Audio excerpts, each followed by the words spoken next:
नमस्कार दोस्तों, मैं हूं निशांक शर्मा और आप देख रहे हैं न्यूज़ फ्लैश इंडिया।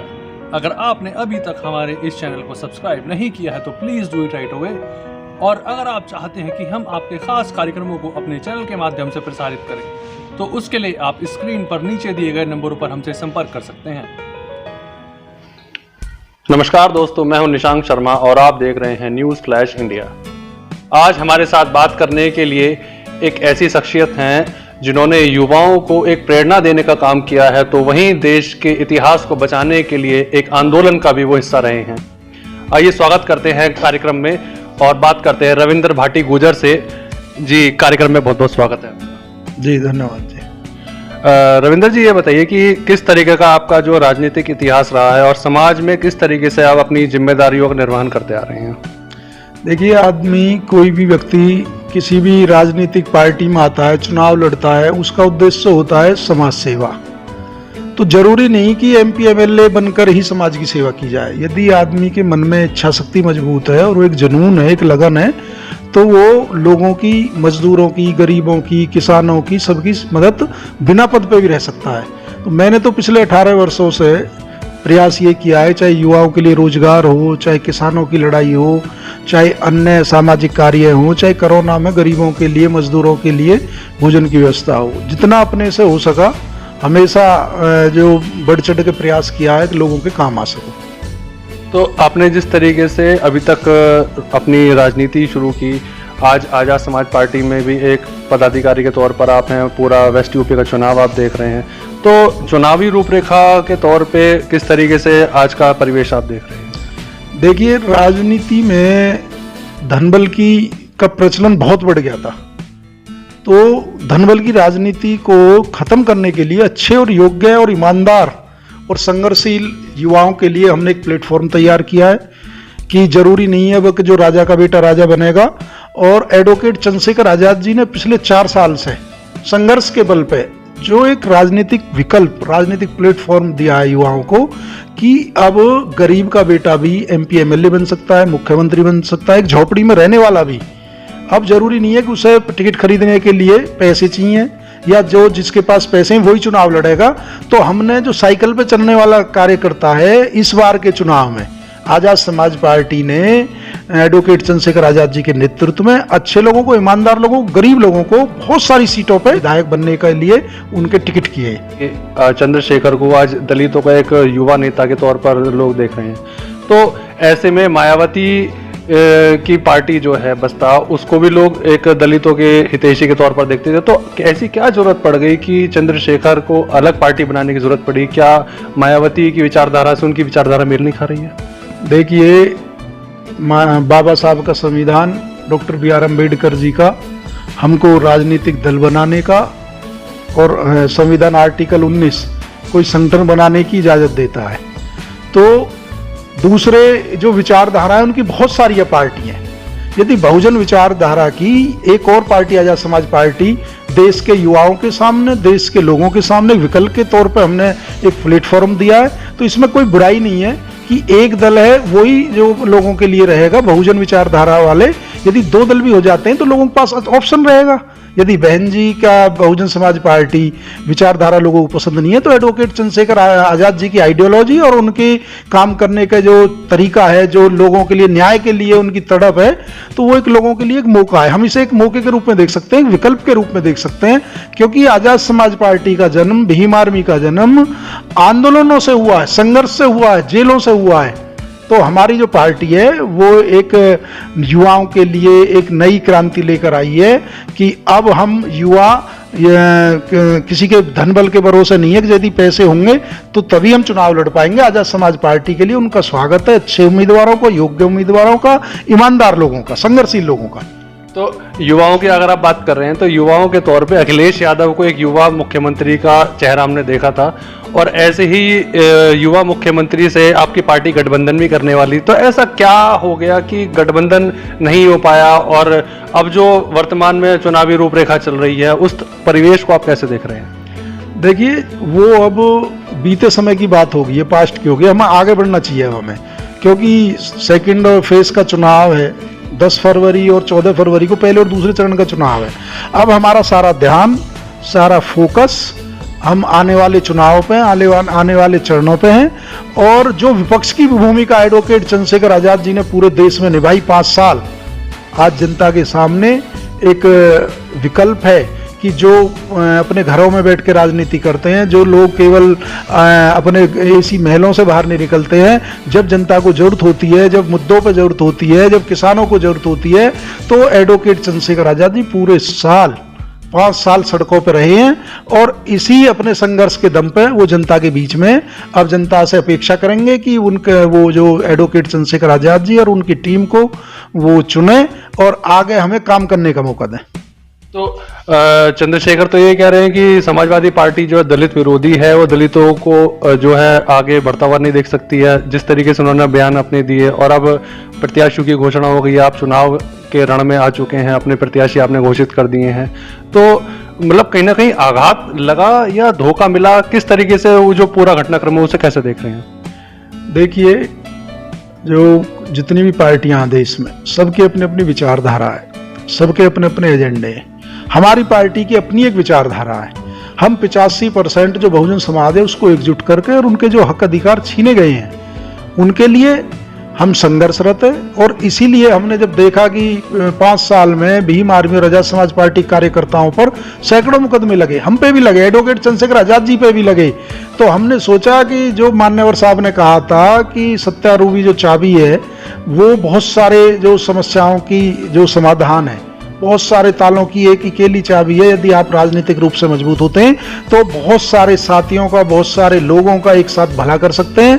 इसलिए हमने राजनीतिक पार्टी बनाई। अभी हमारी पार्टी को बने हुए 1 साल हुआ है, लेकिन हमने अपने प्रदर्शन के दम पे, अपनी मेहनत के दम पे कम से कम हमने 40 जिला पंचायत सदस्य जिता के दिए, प्रधान जिता के दिए, बीडीसी जिता के दिए और एक देश के सामने नया विकल्प, ईमानदार, मेहनती, संघर्षशील और एक नया परिवर्तन के लिए हम लेके आए हैं। और आप देखना 2022 में आपको चमत्कारिक आपको निर्णय देखने को मिलेंगे। और उसी कड़ी में हमारे जो मुखिया हैं, जो राष्ट्रीय अध्यक्ष हैं एडवोकेट चंद्रशेखर आजाद जी, वो गोरखपुर से आदित्य योगीनाथ जी के सामने चुनाव लड़ेंगे। जो विपक्ष का कोई भी नेता उनके सामने लड़ने का दम नहीं दिखा रहा था। और आज हमारी पार्टी के जो हमने असलियत में विपक्ष की भूमिका निभाई है, उसी तरह हमने हमारे राष्ट्रीय अध्यक्ष जी जो प्रदेश के मुखिया हैं, जिन्होंने प्रदेश में केवल धर्म के और जाति के नाम पर राजनीति की, नाम बदलने के नाम पर राजनीति की, गुर्जर सम्राट मीर भोज जी का नाम बदलने पर राजनीति की, तो आज पूरे प्रदेश का, पूरे पश्चिम उत्तर प्रदेश का, पूरे देश का गुर्जर समाज भारतीय जनता पार्टी से वोट की चोट करके बदला लेगा, देख लेना। तो एक जातिगत आप बात कर रहे हैं, तो बहुजन समाज की ही केवल आपने बात की है अभी तक अपने पूरे वक्तव्य में, तो किस तरीके से जो और लोग हैं समाज के अन्य तबके हैं वो किस तरीके से भरोसा करेंगे कि जो आजाद समाज पार्टी है वो उनके किस तरीके से हितों को साधेगी और किस तरीके से लोग उम्मीद लगा सकते हैं आपसे? हमारी पार्टी हमेशा कमजोर, दलित, जरूरी नहीं है केवल दलित के उत्थान के लिए बनी है, कमजोर, पिछड़े और जो भी जिसके साथ अन्याय हो रहा है, चाहे वो किसी जाति का है, चाहे किसी जाति का है, उसमें जाति देख के नहीं। यदि कोई भी हमारे राष्ट्रीय अध्यक्ष जी के पास या हमारी पार्टी के पास फरियाद लेकर आता है तो भीम आर्मी और आजाद समाज पार्टी की टीम उसको न्याय दिलाने के लिए संघर्षरत रहती है। वो जिनके पास जो बहुत अपने संसाधनों, जिनके पास संसाधन है, हम उसमें वरीयता ये देखते हैं कि जो संसाधनहीन लोग हैं, चाहे वो किसी जाति के सही, यदि उनके साथ कोई अपराध होता है, उनके साथ कोई अत्याचार होता है, अन्याय होता है, उनके हक अधिकार छीने जाते हैं, तो हमारी पार्टी प्राथमिकता के तौर पर उन लोगों को आगे रखती है। तो सम्राट मिहिर भोज का जो मुद्दा था बहुत गरमाया रहा, पूरे देश में राजनीति हुई, युवाओं ने काफ़ी गुस्सा भी जाहिर किया, आपने जगह जगह पे सभाएं भी की थी, एक स्वाभिमान आपकी संगठन भी आपका बन गया, गुर्जर स्वाभिमान संगठन। तो उस संगठन के तौर पे आपने किस तरीके से इस पूरे मुद्दे को उठाया और जो वर्तमान की हमारी मौजूदा प्रदेश सरकार है और केंद्र सरकार है उनके लिए आपका क्या मैसेज है? देखिए, यदि कोई भी यदि गुर्जर समाज की बात की जाए, गुर्जर समाज ने हमेशा सब समाज को साथ लेके चला। जो हमारे प्रतापी राजा रहे हैं, जिन्होंने सदियों तक देश की सीमाओं की रक्षा की, देश के सर्वधर्म के लोगों की रक्षा की, जो देश में अकेले ये तो नहीं है गुर्जर समाज के लोग रहते हैं, जब उन्होंने विदेशी हमलावरों को, अरब से आने वाले हमलावरों को भारत की सीमाओं पर रोके रखा और उनकी सेना में 36 बिरादरी के लोग, उनकी सेना में 36 लाख लोग थे, सबसे बड़ी सेना थी, वो उनके नाम के साथ जो नकली राष्ट्रवाद, नकली देशभक्त वाली पार्टी है, जो तथाकथित कहते हैं कि केवल हम ही राष्ट्रभक्त हैं, हम ही देश में, जिन्होंने भारत की आज़ादी की लड़ाई में जिनका कोई विशेष योगदान नहीं रहा, वो लोग यदि सब भारत के देश की रक्षा करने वाले सबसे प्रतापी राजा के मुख पर कालिक पोतने का काम करेंगे, तो ये जो गुर्जर और स्वाभिमानी कौम है, जिन्होंने अपने स्वाभिमान के लिए, अपने देश की रक्षा के लिए, देशभक्ति के लिए सर कटा दिए, महल छोड़ दिए, रियासतें छोड़ दी, बागी कहलाए, अपराधी जाति घोषित कहलाए, तो ये क्या चीज है? जब हम विदेशी हमलावरों को भगा सकते हैं, अंग्रेजों को भगा सकते हैं 1857 संग्राम में, तो इन लोगों को, ऐसे लोगों को भी हम सत्ता से बेदखल कर सकते हैं। तो इस मुद्दे पर लोकेंद्र सिंह कालवी, जो करनी सेना के संस्थापक, उन्होंने कहा कि जिस समय सम्राट मिहिर भोज का पूरा ये प्रादुर्भाव था, उस समय पर तो गुर्जर शब्द की उत्पत्ति भी नहीं हुई थी। तो गुर्जर शब्द आदिकाल से रहा। हमारे पाकिस्तान में कई सारे शहर हैं, अफगानिस्तान में भी, राष्ट्रगान में भी गुर्जर शब्द रहा, और मध्य एशिया का पूरा भाग जो आज अलग अलग देशों के नाम से जाना जाता है, जो पहले पूरा भारतवर्ष एक अखंड भारत था, तो उसमें गुर्जर आदिकाल से रहते आए हैं, और ये एक संस्कृति है, जाति नहीं। सिख गुर्जर भी हैं, मुस्लिम गुर्जर भी हैं। हमारे कैरा नाम है मुस्लिम गुर्जरों के गांव में, मुनव्वर हसन जी वो मुस्लिम गुर्जर थे। तो हमारे जैन गुर्जर भी हैं, महाजन गुर्जर भी हैं, उसमें महाराष्ट्र में जलगांव में। तो गुर्जर समाज एक जो ना संस्कृति है, और हर धर्मों में इसके जो लोग हैं, तो जो ये कहते हैं उनको इतिहास की कम जानकारी है, उनको इतिहास पढ़ना चाहिए। और जो अपने शब्द की बात करते हैं, जो शब्द आया हो वो कोई जाति नहीं है, वो केवल एक टैग है। राजा का पूत, राजपूत, वो राजा का पूत कोई भी हो सकता है, और उनका इतिहास में 13वीं शताब्दी के बाद से जिक्र आया है। तो ये तो पुराने काल से आप सारे ग्रंथ हैं, सारे महाकाव्य हैं, जितने भी उस समय के समकालीन कवि लिखे हुए थे, सब में गुर्जर शब्द लिखा हुआ है। यदि किसी को जरूरत है तो हम उस समय की किताबें, उस समय के कवियों के लेख, उस समय के शिलालेख, उस समय के अभिलेख, उस समय के तामपत्र, सारी चीजें उनको उपलब्ध करा देंगे। नहीं तो राष्ट्रीय संग्रहालय, यहाँ मीर भोज, सम्राट गुर्जर मीर भोज जी के सिक्के हैं दिल्ली में राष्ट्रीय संग्रहालय में रखे हुए हैं, देख लें जाके। तो ऐसी जरूरत क्या पड़ गई कि भाई लोकेंद्र सिंह कालवी की तो राजनीति समझ में आती है, उन्हें करनी सेना का भी अपना विस्तार देखना है, लेकिन भाजपा की जो सरकार है उसको ऐसी क्या जरूरत पड़ गई कि उन्होंने पहले नाम में छेड़छाड़ की, फिर आप लोगों ने उस पर विरोध किया, कालिक पोती, मुकदमे लिखे गए, तो इतनी राजनीति करने की और इतने गर्मा गर्मी की जरूरत क्यों पड़ी? देखिए, जो कौम है ये मुकदमों से, जेलों से नहीं डरती। जब देश को आज़ाद कराने के लिए हमारे जो लाखों लोगों के फांसी चढ़ी, इस दादरी क्षेत्र से ही 72-75 लोगों को काले आम पे फांसी दी गई। अकेले पांचली गांव में ही इतने सारे लोगों को तोप से उड़ाया गया, गगोल गांव में। तो जिनके हजारों लोगों ने एक फांसी पे ऐसे हंसते हंसते देश की आज़ादी के लिए चढ़ के गए, उनके लिए कोई मुख्यमंत्री बड़ी चीज़ नहीं है। यहाँ जो मुख्यमंत्री जी आए, उन्होंने अपनी जाति का पक्ष लिया, और वो यहाँ मुख्यमंत्री योगी आदित्यनाथ नहीं आए। मैं दावे के साथ कह सकता हूँ कि यहाँ एक अजय बिष्ट नाम के व्यक्ति आए, जिन्होंने हमारे महापुरुष पर कालिक पुतवाने का काम किया। जो कहते हैं कि महापुरुषों की जाति नहीं होती, वही हनुमान जी की जाति बताते हैं, वही अन्य राजाओं की जाति बताते हैं। उनके ट्वीट देख लोगे, वो जाति के नाम लेके पुकारते हैं। लेकिन जब गुर्जर सम्राट मीर भोज जी की बात आई, अच्छा योगी जी को पता नहीं था जब उनको कार्ड देकर आए थे? जब कार्ड देकर आए थे, मेरे पास भी इन्विटेशन कार्ड है, उस पर गुर्जर सम्राट मीर भोज लिखा हुआ है। उनके पास जब निमंत्रण देखा है, जब सरकारी प्रोग्राम लखनऊ से हमारे यहाँ आया दादरी कॉलेज में, जब गुर्जर सम्राट मीर भोज लिख के आया, तो वो तो केवल एक दिन में अपने समाज के लोगों, अपनी जाति का पक्ष लेने के लिए उन्होंने कृत्य किया, और गुर्जर समाज उन्हें माफ नहीं करेगा। आप देख लेना, इस बार सत्ता से उनको उतार के छोड़ेगा, और हर सीट पर गुर्जर समाज वोट की चोट करके बदला लेगा। तो योगी जी तो कह रहे हैं कि उन्होंने विकास की राजनीति करी है, तो क्या इस कृत्य से समझा जाए कि उन्होंने जातिगत राजनीति करी थी, जिसका उन्होंने कहीं ना कहीं शिकार करने का एक जाति को अपना टारगेट बनाया है, जिस तरीके से पूरा ये राजनीति का क्रम चला है? देखिए, जो जाति और धर्म के नाम पे राजनीति करते हैं, कहीं ना कहीं वो अपने ही उसमें जाल में फंस जाते हैं।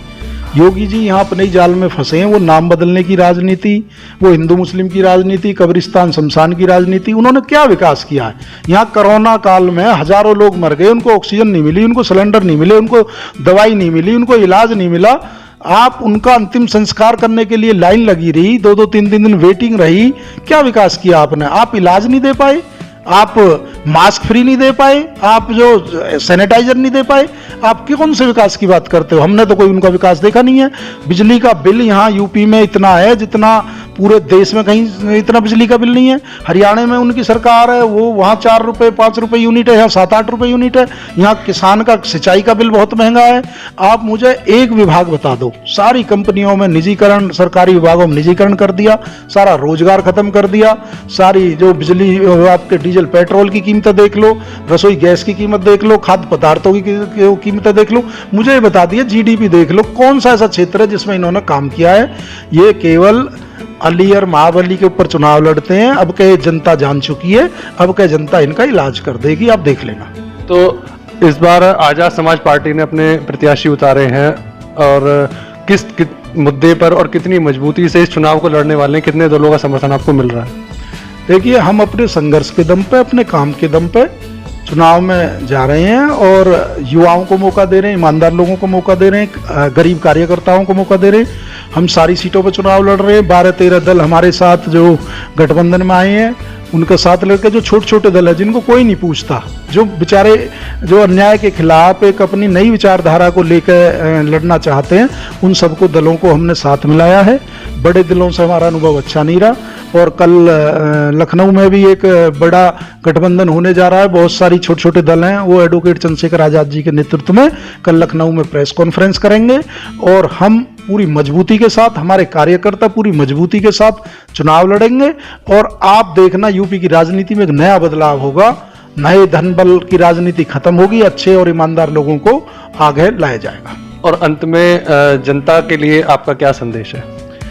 मेरा जनता से केवल यही अपील और निवेदन है कि आप मुद्दों पर बात करें। जो भी जनप्रतिनिधि आपके बीच आए हैं, क्योंकि कभी भी लहर के हिसाब से, पार्टी के हिसाब से वोट ना दें। यदि पार्टी के हिसाब से आप वोट देंगे तो आपको कोई नहीं पूछेगा, आपके काम नहीं करेगा। आप उनसे मुद्दों पे लिखित एफिडेविट लें।